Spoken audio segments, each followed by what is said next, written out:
Pisces, hello there, my beautiful friends. We're going to do your general tarot reading for early to mid-November 2024. Thank you so much for joining me today.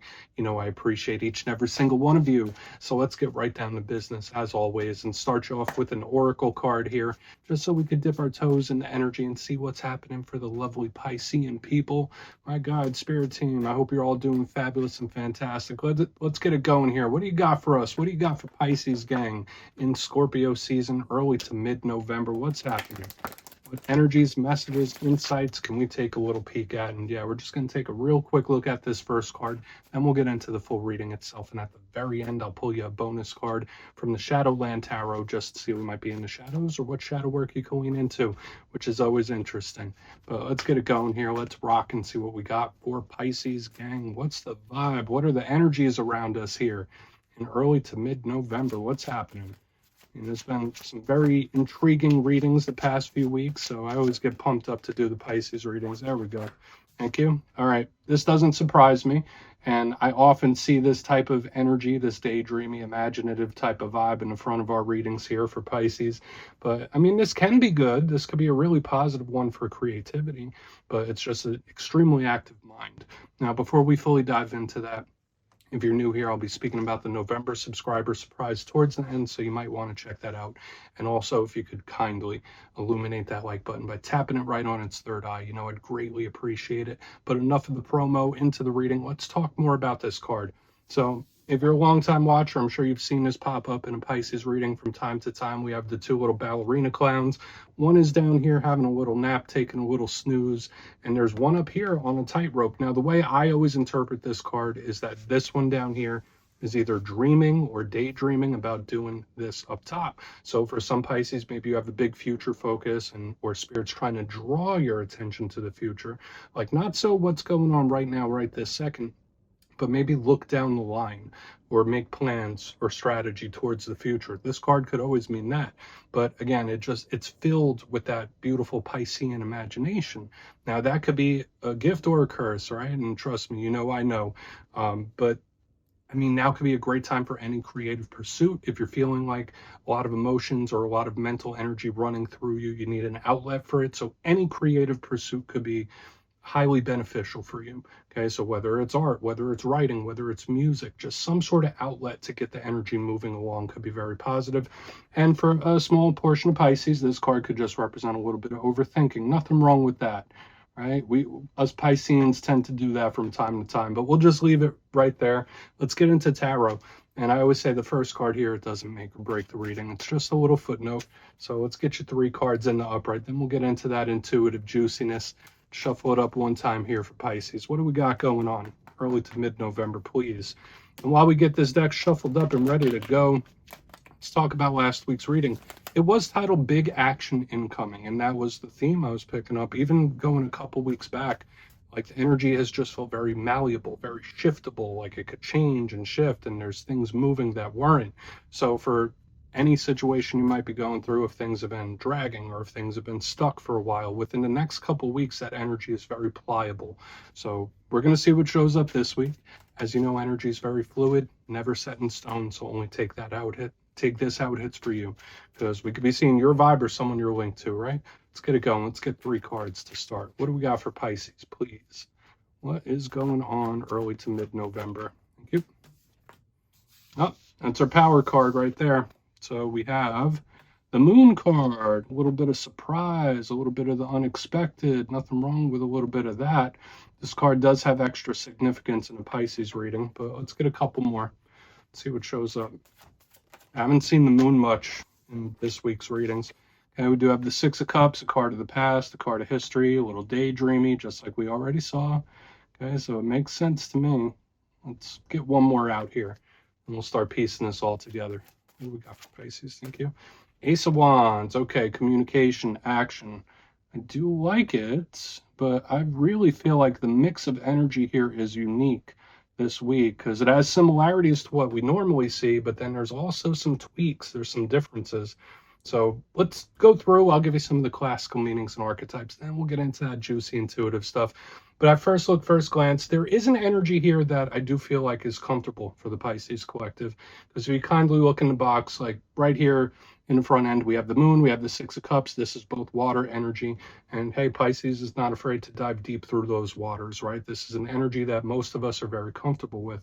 So for some Pisces, you could be pulling back into your comfort zone. Maybe you're feeling comfortable or you need to get into your comfort zone one way or another.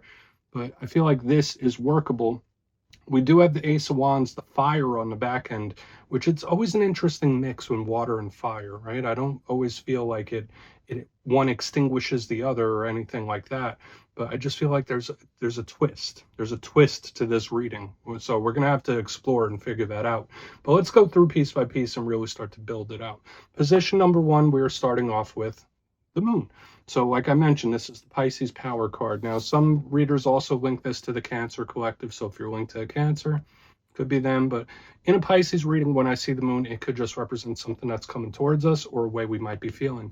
Now, let's talk about some of the other themes of this card. The moon is a very subtle energy. It represents the unknown or softer energies of life. It's not so in your face. It's just very subtle and in the background. It could represent intuition, it could represent dreamland and the etheric realm and psychic gifts, you name it. The moon is very intense when it comes to that. But the biggest thing with this card, and it could be positive or a challenge, is that it's mystery. The moon does represent the unknown, the surprising, the unexpected, secrecy. And that's not always a bad thing. So we're just going to have to see what shows up underneath it, whether it is talking about the Pisces in question or whether it's just something coming at you that you don't quite see just yet. Either way, I'm not feeling something too uncomfortable here, which feels okay to me. So we'll revisit this for sure. Now, moving to the center, we have the Six of Cups, usually a very, very beautiful card. And we see the imagery there. It's these two younger children, they're trading cups. This to me is a card of, yes, soul connection, soul ties, important people. So when we see this, it could be someone that you either have a lot of history with or someone that is very important to you. But the Six of Cups to me, the biggest thing is the past. This is a card of memories. This is a card of history, for good, bad, or indifferent. Now, when it comes up as its challenge, sure, it could be daydreamy and imaginative, of course, just like that very first Oracle card we saw. But sometimes it could represent somebody that can't quite let go of something, someone that might be living in the past, what has already happened. So I think part of this reading, yeah, we do have a comfort zone here, but there's something here about how the energy moves forward, especially with the card that's coming up next. So I feel like the Six of Cups could be important. Now we're going to get this tucked in right back by the moon. So we have this powerful block of water energy, which feels okay so far. Now onto the back end, we have the Ace of Wands, totally, totally different than these energies. Because like I mentioned, the moon, the Six of Cups, these are very subtle, etheric, energetic, empathetic type of energies. The Ace of Wands is kind of in your face. This energy can be pretty aggressive. Now, all aces represent offers. All aces represent opportunities. They represent new directions we go in. And this one in particular is very, very fired up. It's a drive, a burn within us. So whereas we have this beautiful little chill out comfort zone, this one is like, no, go, go, go, go, go. Don't chill, action, action, action. So it's like completely different. So there could be certain things from the outside pressuring you in this time. So keep an eye on that. Now, the Ace of Wands, it could be some sort of conversation. All aces are talks as well. So it could be a message, it could be a conversation that we're going to look at here. But I mean, it's just very fiery, and I'm picking up like a stark contrast in the way the energy's flowing here. So I feel like that's going to be a key ingredient with how this reading is going to show out. Now, when it comes to the challenge of aces, they're not fully developed. They're not an energy that's set in stone. So if it is an opportunity or a path that opens up for you, it's like, no, you need to leap on this to make it work. But I want to dive deeper on all of it, Pisces. Let's do it. Let's jump in and clarify. Okay, let's get a good shuffle here. What's happening for my Pisces people? What's going on? And yes, this is where I go intuitive with the message, which means I just tell you how it feels to me. So feel free to do further research or rely on your base knowledge of tarot, because as you know, every single reading is about the reader's interpretation, and I'm just giving you mine. Let's go in on the moon. Oh, and yes, if you're a reader yourself, please feel free to play along. That's why the box is here. If you're feeling any messages you want to give to Pisces, you can drop it in the comments. I don't mind at all. Okay, moon time. What's going on here? Where's the moon? Oh, okay. Powerful, very comfortable. Very, very comfortable. So I could give this message like this. Now, this is good action. These are double cards that could represent us, my friends. We have the Knight of Cups in the upright underneath this moon. So both of these cards could literally represent the Pisces collective. So I don't know if you're dealing with another water sign or another Pisces, but when I see this energy together, like I said, there's just something about it that feels comfortable to me. Now, for some of you, if you are going through a very difficult situation, maybe you need some self-love, maybe you need some self-care, maybe you need to retreat to your comfort zone for a while. And trust me, I know as part of the collective myself, sometimes Pisces does need that. Sometimes we just need a minute, right, to absorb the things, to feel the things. So I can give that as kind of an advice for some Pisces, like either you are in a comfort zone right now or spirit is urging you to go there. Okay, not permanently, just for a little bit, like take a little pause. Like that's a vibe I'm picking up here. Now the Knight of Cups, when it moves forward, it is moving forward in a very positive way. This is also a messenger. So when I see this underneath the moon, aside from that message I just gave, let's just put that one to the side. Depending on what comes out with this Ace of Wands, this could easily be an unexpected or a surprising talk. Okay, because this guy is a messenger as well. So it's like there's a lot of energy showing up here. So we'll talk about it more during the recap, just to give you a quick cliff notes. This could either be speaking about getting into your comfort zone or being there, but I'm also getting this big focus on the self and doing what's right for yourself. But we also have the unexpected or surprising talk. So a lot of stuff there. Let's keep moving forward. And I do feel like things attached to that could be positive too. Okay, with the Knight of Cups in the upright under the moon, this isn't like a bad conversation or talk. Let's move in on the Six of Cups. See what the history is about. So why is the Six of Cups here? Okay, and another. All right, so we do have the High Priestess showing up in reverse, so a lot of the similar themes we're seeing here in the front end. Now notice, in our comfort zone, which is what we're going to call these first four cards in this reading. I don't think I've ever seen that in a YouTube reading, at least. This is our comfort zone, Pisces. This is our bubble. This is where we're chilling. Okay, the High Priestess, that's one of our cards right there too. Also links to other water signs. Notice she's in reverse underneath the Six of Cups. There is some sort of important connection to the past here. So I'm not going to quite say that, yeah, you're going to have a huge blast from the past. That could be for a good chunk of you when I see the Six of Cups and High Priestess in reverse, whether it's you wanting to reconnect with your past or something from your past wanting to reconnect with you. There's some sort of tie in here, but there's also this just comfortable energy I'm picking up. For some of you, that's going to manifest in a lot of different ways, whether it's something you need or a place where you're at right now. Again, I know how good that energy can be. When a Pisces is in their comfort zone, that's awesome. But in order to grow, sometimes we need to step out of that. Okay, and I don't know why I'm giving that advice, but just when I feel the comfort I'm picking up here and I see the Ace of Wands, there could be a time coming up in the very near future where you will be stepping out of that comfort zone. So we do have the blast from the past in the middle, the return of some sort. Let's keep moving. We're not going to get stuck there. So let's see what's going on with that Ace of Wands. So why is it here? What's happening? Ace of Wands. Nope, almost. Thank you. Full in reverse. Okay, what's holding you back? What could be possibly holding you back? This could represent purposely delaying something or holding it off or putting it off. So in this time, and again, it makes so much sense to me with how it feels to me internally. Because for those of you that don't, like the way when I read, a lot of the messages I give they come from how the cards make me feel. And right now I just feel so comfortable and chill right here. And there's like an energy. It's like, no, not yet. Just a little bit longer. Just a little bit longer. It's like in the morning, when you have to get up very early in the morning and you snooze your alarm clock. Let me just snooze it one more time. Let me just snooze it one more time. Just a little bit longer. So again, there could be something you're either purposely delaying. But again, when I see the Fool in reverse, it's very similar to this blast from the past type of energy. So we do have communication. We have conversation. There is some sort of tie to the past where you've been and revisiting this. The Fool in reverse isn't always a bad thing, but it is spontaneous too. So aside from you possibly holding yourself back with something, the Fool in reverse underneath this Ace of Wands, that is that step out of the comfort zone.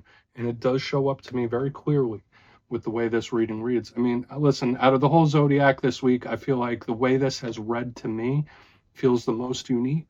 okay? Because a lot of this energy in the front is coming from the internal. Um, it's like a whole world on the inside. It's hard to explain. But let's go through and do a quick recap, then we'll get into the shadow card.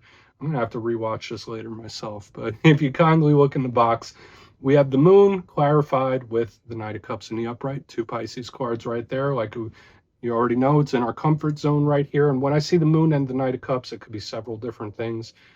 First and foremost, aside from the whole comfort thing, this could be an unexpected or surprising talk coming in, of course. But I do feel the energy moving forward in a positive way. As we move over to the center, and there is a big focus on the self, we have the 6 of Cups with the High Priestess in reverse. Now, this could be some sort of blast from the past, or the past being important to what you're going through right now, or reconnecting with the past. It could be one or the other. It could be all of them, right? I just feel so cozy. I can't describe it any better. As we move to the back end, we have the Ace of Wands with the Fool in reverse. So some Pisces, you might be literally holding yourself back from something, or purposefully holding yourself back from something. But again, there's a spontaneity where soon you might be, I don't want to say forced to, but soon you will be stepping out of your comfort zone in regards to something. So again, we got energies swinging back around. We got things being re-experienced. There's a lot of internal exploration. Maybe you need to give yourself a little break for some of you, but please take a screenshot if you want to look into it further. Let's see what shows up in the shadows. So let's get it going here. What's in the shadows for Pisces, please? And yeah, I always like to pull one shadow card at the very end, just to see whether it's something within you or something you don't quite see. Shadow cards don't always have to be a challenge. They could be a good thing. So let's get you one. Oh, and yes, if you made it to this point in the reading, please feel free to check out channel memberships. I'll put a link for it in the comments below. It's a beautiful way to support the channel, and I have much love for all my channel members. Okay, let's get it going here. One shadow card for Pisces. Cute. 8 of Swords. And yeah, now that all this stuff in the front end is beginning to make sense, the 8 of Swords could be a little wound tight. Okay, sometimes I say this could be a little stress, a little anxiety. Sometimes it could even represent someone being a little trapped, but we do have this internal mental exploration type of energy going on when we tie in what we had here in the very beginning, our comfort zone within the reading itself. And now the 8 of Swords, there's just a lot going on the inside. So in this time, make sure you're not getting too carried away with the thinking, the imagining, and the internal struggle when this card is here. Now, if that's not your energy, if this isn't you, there might be somebody you're connected to that is wound very tight or stressing or going through something big when this card is here. The good thing about the 8 of Swords is that it is an energy that moves quickly. So if it is a problem, if it is a situation you're going through right now, it will probably sort itself out rather quick when this card is here, which is a good thing. But there's just so much energy internal this week for Pisces, like more so than usual, and that's saying a lot. So we're just going to put that down right there. That's what I have for you this week, my beautiful friends. Don't click away just yet, though. I'm going to give you the details. The November subscriber surprise. If you would like to book a personal reading with me, you can check out my digital calendar and book one on my website, mastermetaphysics.com. But for the November subscriber surprise, I'm giving away 2 copies of one of my all-time favorite decks, the Gilded Tarot Royale. So if you'd like to get your name in for this, 2 simple things as always, my friends. First, you must be subscribed. And second, let me know down in the comments, out of all the tarot cards, which one do you feel is the most misunderstood? And if you're new to tarot completely, which one do you have a little trouble with understanding its meaning? You'll be entered to win, and at the end of the month, the winners will be announced in my community tab. As always, my friends, much love, and I'll see you soon.